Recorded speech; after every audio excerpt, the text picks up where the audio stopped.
we never quite could forget, 'cause what we got so intense. I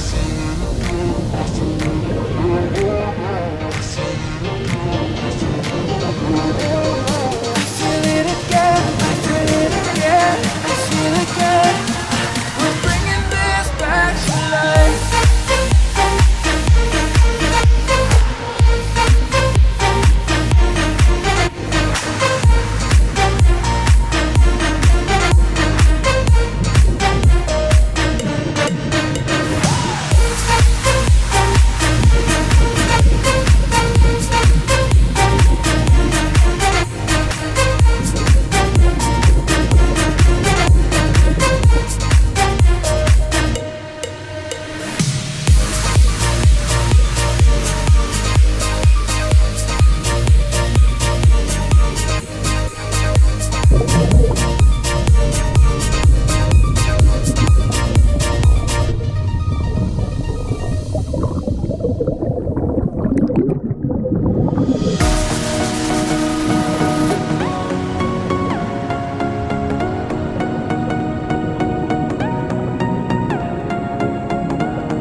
Miren qué espectáculo de experiencia.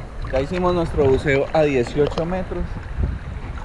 Pude grabar el video. Lo que pasa con las cámaras acuáticas es que con la presión los botones de la GoPro se aprietan. Entonces hay una profundidad en la que no puedes controlar la cámara.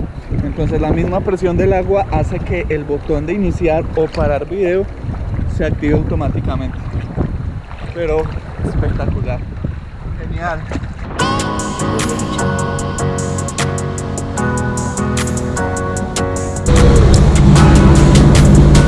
Muétere.